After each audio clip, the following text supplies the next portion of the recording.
ধন্যবাদ প্রাণপ্রিয় ভাই বোনেরা, আশা করছি আপনারা সবাই ভালো আছো, আমি ভালো আছি। তো যাই হোক, আজকে আপনাদেরকে কিছু ভিডিও আপনাদের কাছে সামনে নিয়ে আসবো। তো ভিডিওগুলো আপনি মনোযোগ সহকারে দেখার চেষ্টা করবেন। তো আসলে ব্যাপারটা হচ্ছে যে বিপদে না পড়লে আসলে কোনো কিছু বিষয়ে জানা যায় না, আর জানাটা অসম্ভব হয়ে যায়। যখন আপনি প্রস্তুতির শিকার হবেন অথবা কোনো কিছু বিপদে পড়বেন, তখন আপনি সে সম্পর্কে ভালো করে জানবেন। আমি সে কথাটা বলতে চাচ্ছি, সেটা হচ্ছে যে ডিভোর্স সম্পর্কে। মানে হিন্দু আইনে কোনো মেয়েদের সম্পর্ক ছেড়ে মেয়ের ডিভোর্সের কোনো বাংলাদেশ আইনিক প্রক্রিয়াভাবে কোনো কিছু নিয়মকানুন আছে কি না, সে বিষয়ে আর কি। সেই বিষয়টি খেয়াল করে দেখলাম, আসলে বিষয়টি এমন লাজুক অবস্থা যে আসলে কল্পনার বাইরে। তো আসলে যাই হোক, আপনার হয়তো আমার কথাটা শুনে অনেকেই ভাববে যে আসলে বাংলাদেশের ডিভোর্স হয়তো বিচ্ছিন্ন হয়ে যাওয়া, আলাদা হয়ে যাওয়া, এই জিনিসগুলো হয়তো খুব স্ট্রং একটা নিয়মকানুন আছে। এরকম একটা স্ট্রং একটা নিয়মকানুন নাই। নিয়মকানুন নাই, সেটা হচ্ছে যে আপনি যে কোনো মাধ্যমে 10টা লোক সামনে রেখে 10টা লোকের স্বাক্ষর নিয়ে যদি আপনি নিতে পারেন, তাহলে মনে করেন আপনি বেঁচে গেলেন, বিশাল বাজান বেঁচে গেলেন, ডিভোর্স হয়ে গেল। এরকম একটা অবস্থা। বাংলাদেশে হিন্দু আইনে কোনো ডিভোর্সের কোনো কিছু নাই। ডিভোর্সের কোনো কিছু নাই। আর সেটা হচ্ছে যে বাংলাদেশে যেটা হিন্দুর বিয়ে হয়, হিন্দু নিয়মে বিয়ে হয়, সেটা হচ্ছে পুরাতন সে নিয়মকানুন অনুযায়ী। এখানে কোনো রেজিস্টার থাকে না, কোনো লিখিতভাবে কোনো চুক্তি স্বাক্ষর থাকে না। এই জন্য এই বিবাহের সম্পর্কে, ডিভোর্সের সম্পর্কে কোনো কিছু এমন নিয়ম, একটা স্ট্রং একটা নিয়মকানুন নাই। তো যাই হোক, আমার কথাটা অনেকে শুনলেন, হয়তো আপনারা হয়তো বিশ্বাস করবেন না হয়তো।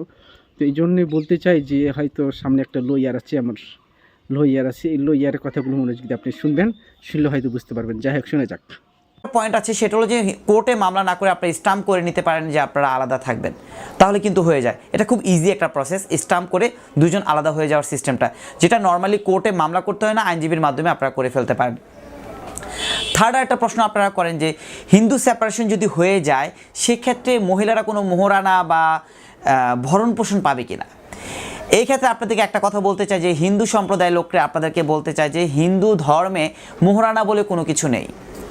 আর যদি সেপারেশন হয়ে যান, যেহেতু হিন্দু আইনে স্পেশালি কোনো সেপারেশনে কোনো আইন নেই, শুধুমাত্র মেয়েরা আবেদন করতে পারে, সো ভরণ পোষণে কোনো প্রশ্ন আসে না।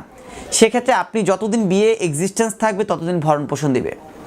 আর বিয়েটা যখন মেয়ে সেপারেশন করে ফেলবেন, জুডিশিয়াল সেপারেশনের রায় চলে আসবে, তখন কিন্তু আর ভরণ পোষণ দিতে বাধ্য না।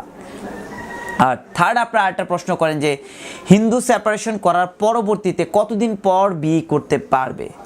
এই যে দেখেন, হিন্দু সেপারেশন বলে কিন্তু স্পেশালি কোনো আইন নেই। যেখানে মুসলমানদের আইন আছে যে আপনার ডিভোর্স দিবেন, ডিভোর্স দেওয়ার পরে নারীরা 3 মাস পরে স্পেশালি বিয়ে করতে পারবে, এর আগে বিয়ে করলে সেটা হবে ইরেগুলার ম্যারেজ।